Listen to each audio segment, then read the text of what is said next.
This is episode 14. I'm Marc Denny. I love movies and I'm all about the movie going experience. So much so I created a show called The Weekly Reference and The Movie Reference just so I had a place to geek out for a little bit. If you found this on YouTube, Spotify, Apple Podcasts, etc., I really appreciate you stopping by to check this out.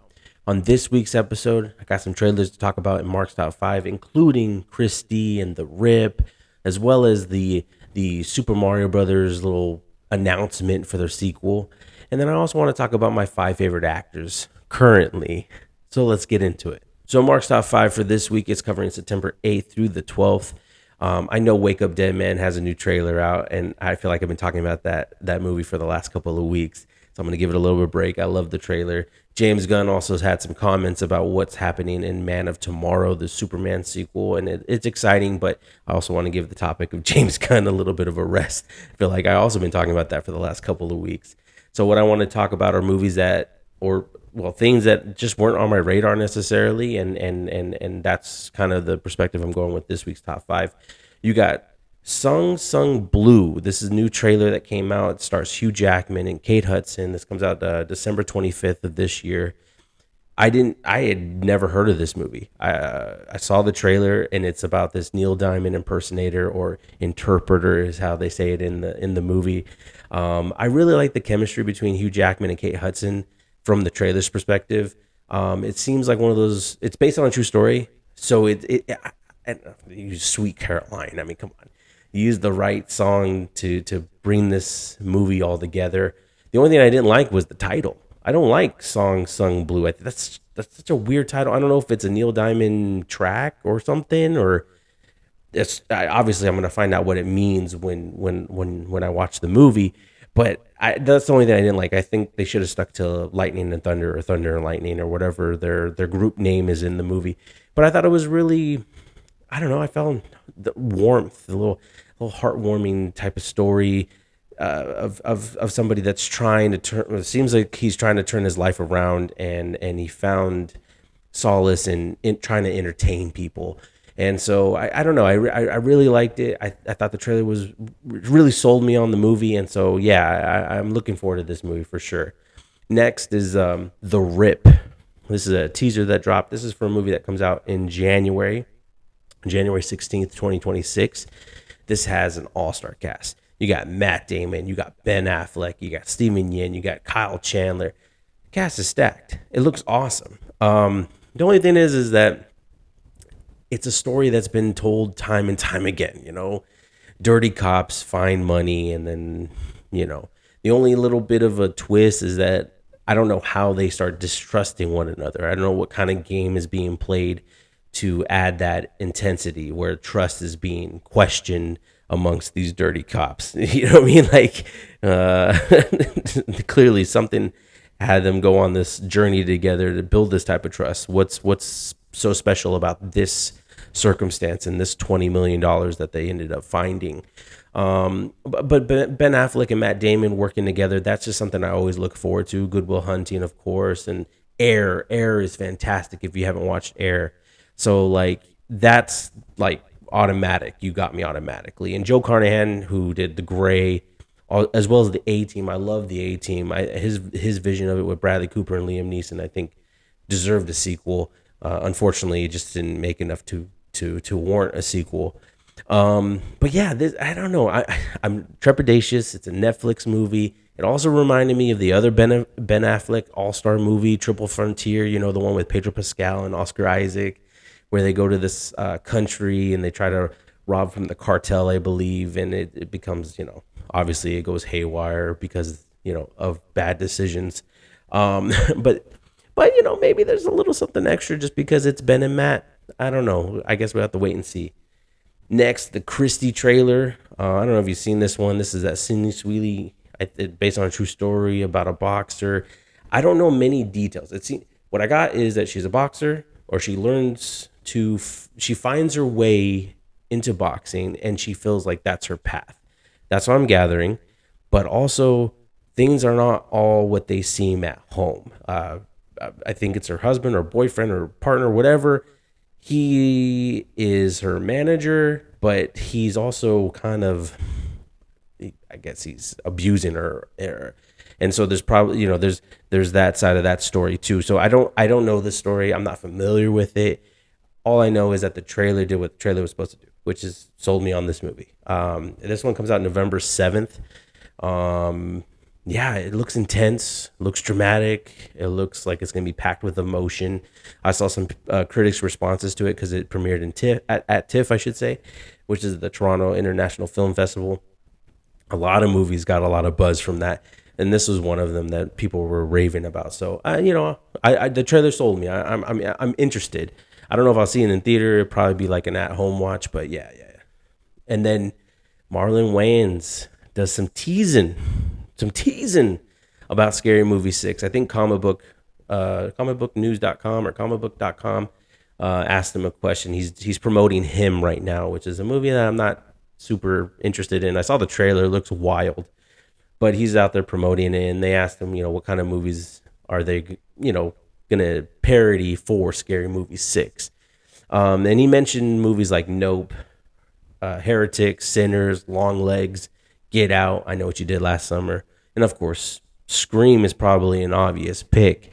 And I'm getting the vibe that they're going to do that because they're bringing back Anna Faris and Regina Hall, which is great to have the gang back together because Scary Movie was one of those movies that came out that just had an impact on my childhood, my teenage years or whatever you want to call it, my adolescent years of this movie, this very uh, out there comedy spoof of horror movies, a genre that I wasn't really into, but I found that I just was like, oh, I love the comedy aspect. I love how they're making fun of the genre. And then Scary Movie 2, of course, was one of those things that came out in my adolescence. I thought it was hilarious. Scary Movie 3, I remember having good memories with. And that core team, obviously, after Scary Movie 2 kind of went away, like the Wayans brothers and stuff like that kind of stepped away. But when you have Marlon and you have Sean and you get Anna and you Regina, there's a nostalgia factor there. You can definitely go off what Scream has done recently, right? With the legacy sequel thing of bringing back Nev Campbell and David Arquette and Courtney Cox and all that stuff. So they could do that. I was just thinking about it today. I was like, it'd be really funny because obviously the newer Screams brought in the new generation, the younger generation, right? These talented actors who are jumping into this franchise. But what if they decided, what, we're gonna find the new generation, but it's really the older generation, and they bring in like all these older actors who they plan to kill off throughout the film, of course, by parodying all these other movies. But it'd be hilarious instead of trying to find the new generation that's gonna be in the Scary Movie franchise to have all the older actors. I think I got inspired because Brian Cox did some like Uber commercial, and I happened to see it today, and I thought it was hilarious. It's like an Uber Eats commercial. If you haven't seen it, it's pretty funny. I was like, imagine like a Brian Cox or just older actors like in this movie with Marlon Wayans and Anna Faris and Regina Hall, and I'm assuming Sean Wayans, and obviously because of reboots and remakes and all that stuff and figuring out ways how to bring characters back, they can bring anyone back from the first movie or anyone back from the second movie or, whatever they choose to do. So I'm actually kind of excited. Scary Movie 6 comes out June 12th, 2026. And lastly, the Super Mario Galaxy sequel to the Super Mario Brothers. This is coming out April 2026. I'm so excited for this one because I've been watching the Super Mario Brothers movie a lot. My son loves this movie. He's a big Mario fan. This is one of the first animated movies we ever showed him at home, and he just got really into it. Mario was this guy. Yeah, he loves it, and I've watched it so many times. It's I have it memorized. It's like when I watched Shrek when I was younger.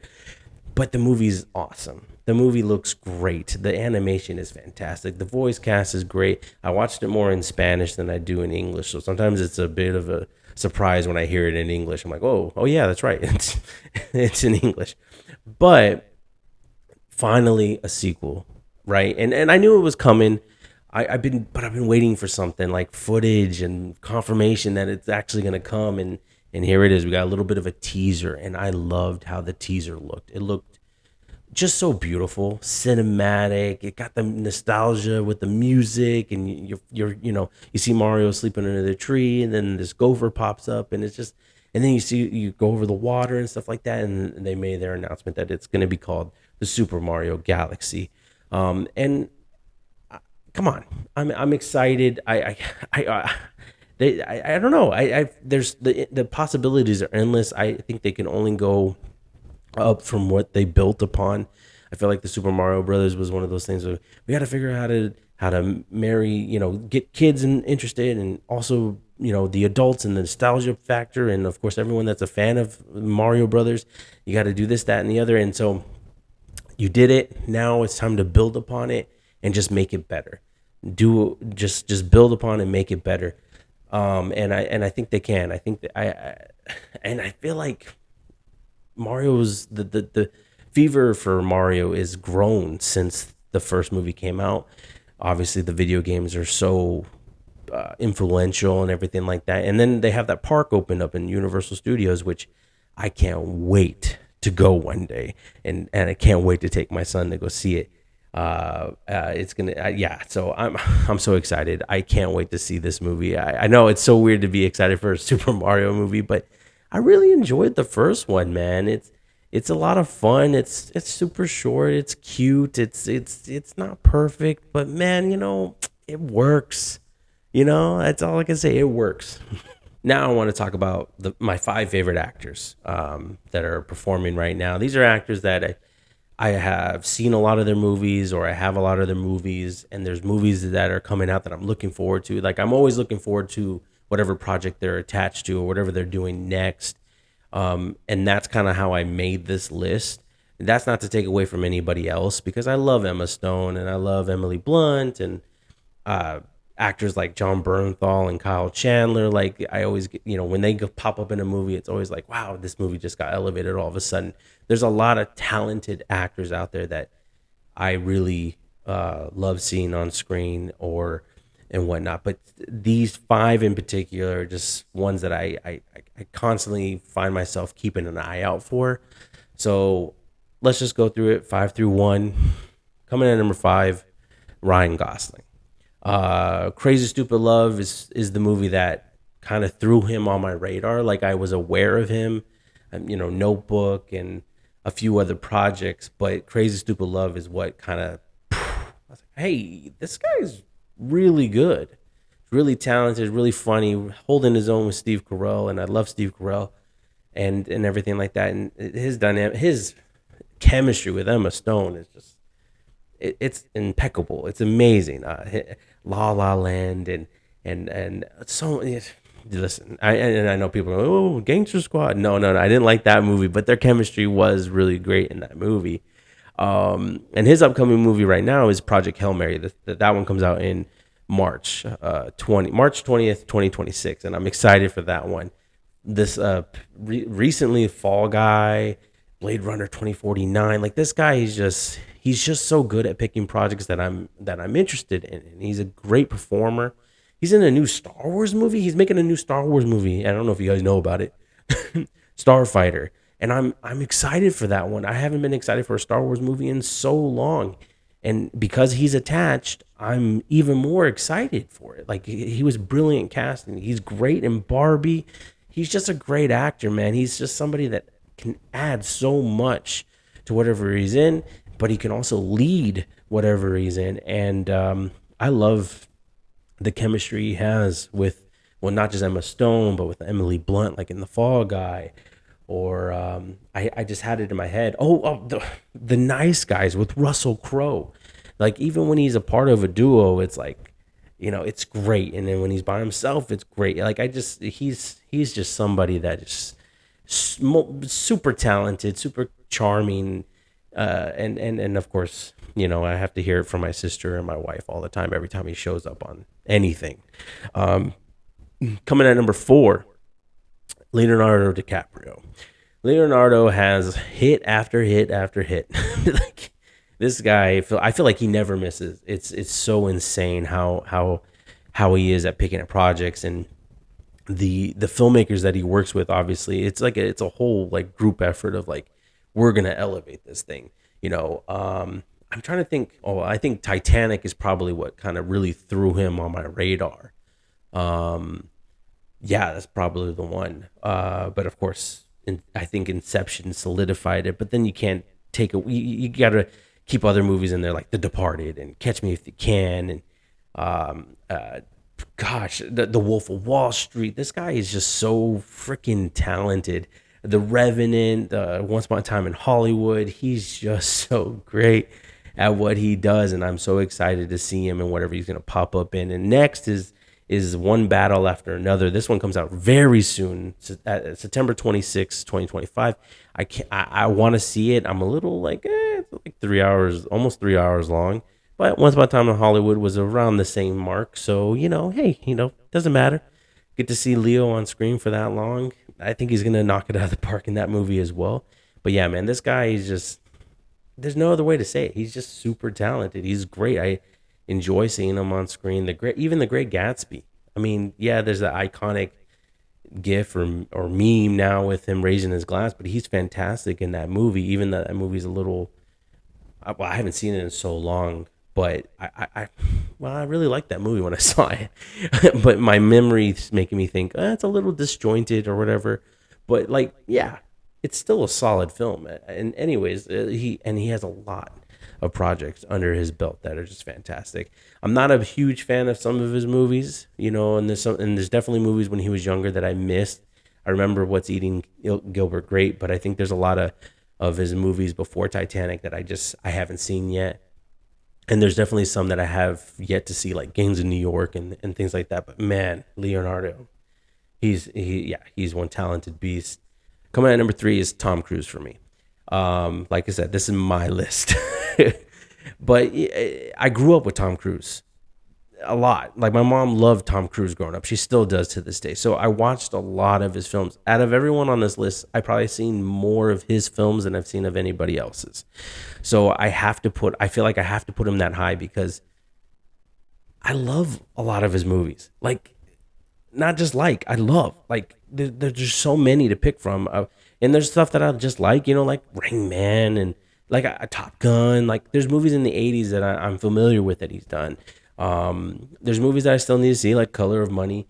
But there's far more movies that I've seen that I've like looked forward to, or movies that I had on VHS that now I have on 4K. Like after all these years, getting the different versions of them, like Minority Report. That's just, I love War of the Worlds and all the whole Mission Impossible franchise, Top Gun Maverick, Collateral. We need another film where he could be a villain. The Last Samurai. Like this dude is just hit after hit. Jerry Maguire.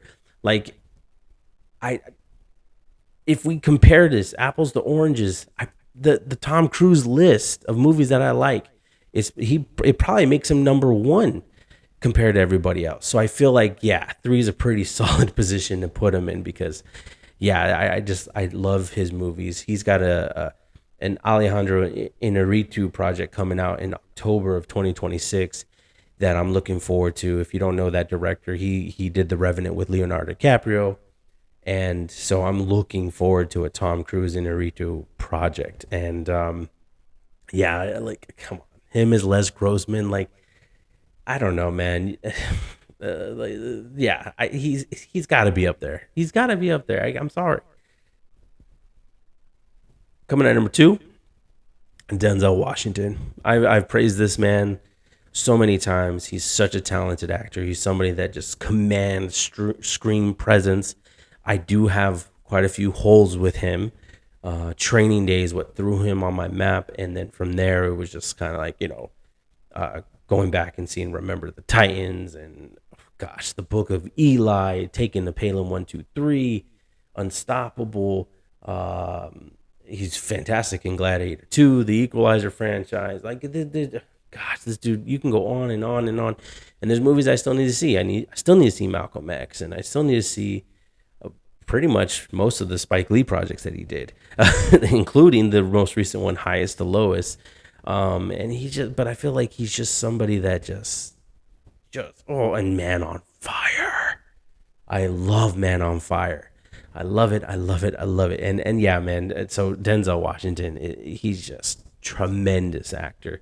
Um, Gosh, yeah. I look forward to everything he's a part of. And then number one, Christian Bale. Um, Christian Bale, man. Let's see here. I didn't know of him until Batman Begins. That was my first introduction to him. Then I saw The Dark Knight, but it wasn't until The Fighter. When I saw him in The Fighter, I said, huh, I really like this actor. And it made me go back, and this is back when, like, I think there was still a Blockbuster, but it was getting ready to close, and they were selling off their movies and stuff like that. And I went there and I picked up the Equilibrium,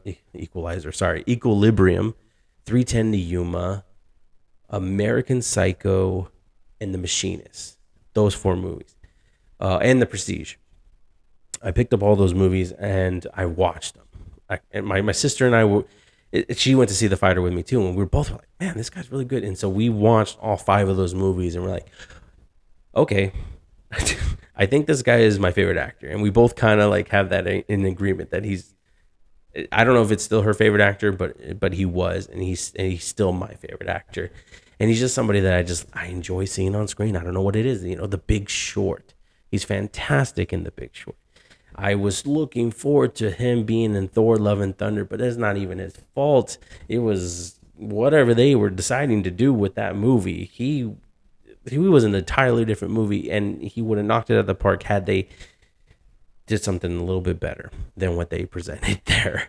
310 to Yuma is, oh God, that's one of my favorite Westerns. I know it's a remake and stuff, but I love his dynamic with Russell Crowe. I think it's fantastic. American Psycho is like this. Oh my God, it's such an intense movie that it kind of makes my stomach turn every time I watch that movie. It's so weird and interesting to watch that film. The Machinist is like this deep cerebral, like this. He has insomniac, and it's like obviously it's the role that he's super famous for because he lost all that weight.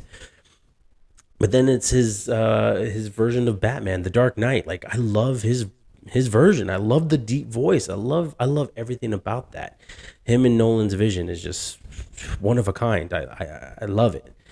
And then he's got a new one coming out called The Bride. This one comes out March 6, 2026. Maggie Gyllenhaal's directing it. It's a Frankenstein movie, Bride of Frankenstein movie. So yeah, I'm really looking forward to that one next year.